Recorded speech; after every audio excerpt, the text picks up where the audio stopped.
All right, hello. Today's lesson, we're going to be going over applying the concept of multiplying negative numbers. So here we go. You can follow along in the book if you'd like. You're going to be working on pages 43 and 44. So just to work out a couple of these problems, just to kind of prepare us for the assignment. And they've got some pictures here written as they do. 15 here, you can see that a football team lost the same number of yards on each of three consecutive, that means in a row, 3 in a row plays. So they show it, they lost the same number over and over and over. You look at the picture to see how many they lost. Oh, looks like they lost 6 yards. Lost 6, lost 6, and lost 6. What's the total change in yards from where they started? Well, they lost 6, and they lost 6, and they lost 6. In the context of this lesson, they lost 6 3 times, or they lost 6 times 3. Sometimes you'll see it written like this, times 3, and sometimes you'll see it written like this. So those are 3 different ways to write negative 6 times 3. Either way, no matter how you get that, you'll get that they lost 18 yards. All right? Okay. What about over here on 17? Alex is trying to simplify this problem where there's 3 things multiplied together. What's the product? Your calculator can get that. You type it out, you'll get an answer. 5 times negative 8 is negative 40. And then you move on to the next one, times the negative 40 times 2 is negative 80. Your calculator will do it all at once. There's the negative 80. Suppose Alex found the opposite of the correct product. What if he thought it was 80? What's the error that he could have made? Well, we're trying to multiply positives and negatives. He might have just messed up on one of those signs. But we've learned that if you have a positive and a negative, it's negative. And if you have a negative and a positive, it's negative. If the signs are different, the answer is going to be negative. So trying to evaluate someone else's error is a hard thing, but that's why we do some examples with it, is to get some practice. On number 18, which product there is bigger? Is it negative 4 times negative 6 and you'll get a number? Or negative 7 times negative 8? Well, if you get both of those answers, you can figure out what it is. You might be able to see that both of these negatives, the signs are the same, so it's the opposite of the opposite, which turns it back to 24. Same process here. The opposite of the opposite turns it back into 56. 2 negatives make a positive, double negative, however, like I've said, whatever works best for you. And then you can see that that is the biggest product because it's the larger number. Number 20 can give some practice. Anya makes withdrawals and deposits from the bank. A, what integer represents the change? The change, if she withdraws $12 once, each day for 4 days. So if she withdraws 12, that's a negative 12. She's making her account smaller by 12 4 times.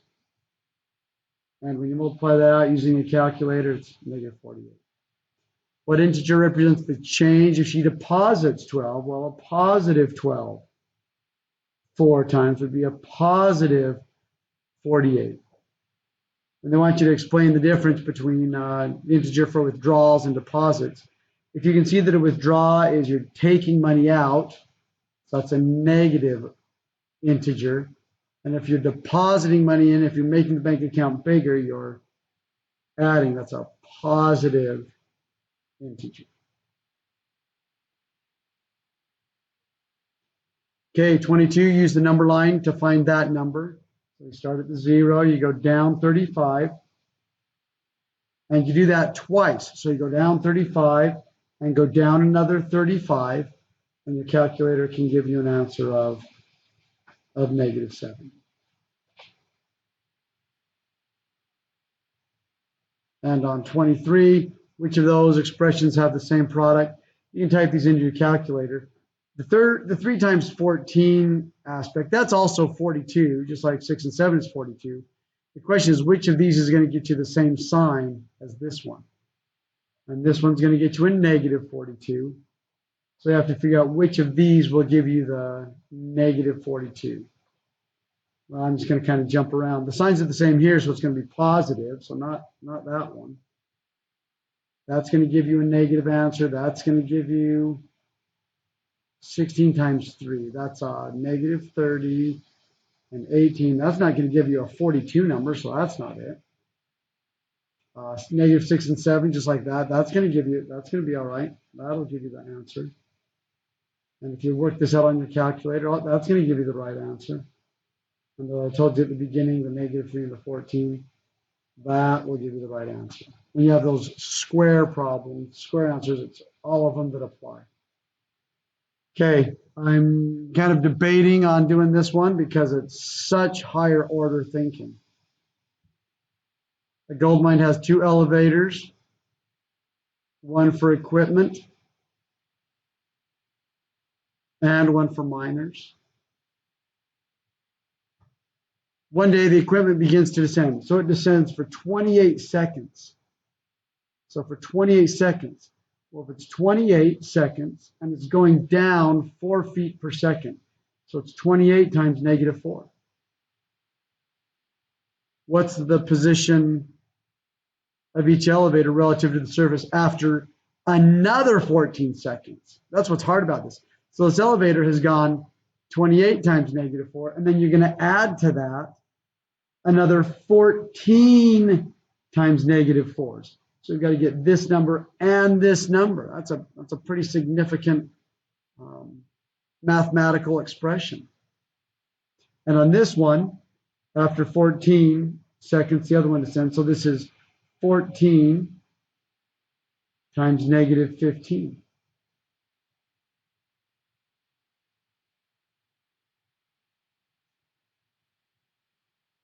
So after another 14 seconds. So all of this together, what does that become? Well, if you work out the 28 times negative 4, just to make sure I do it right, 28 times negative 4, we're at negative 112.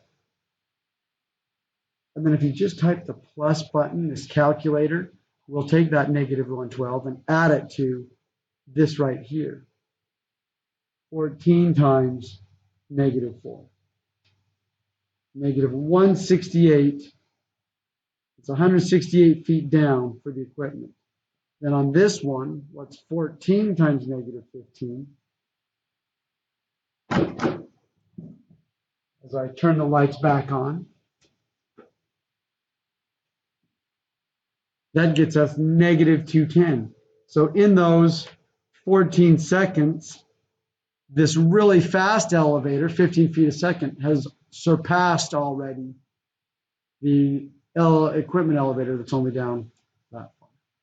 So these are just some problems you can work on to get you ready for today's assignment, which will have a couple of these kinds of problems in it. Well done. Thanks for watching. Thanks for listening. Have a great and wonderful day.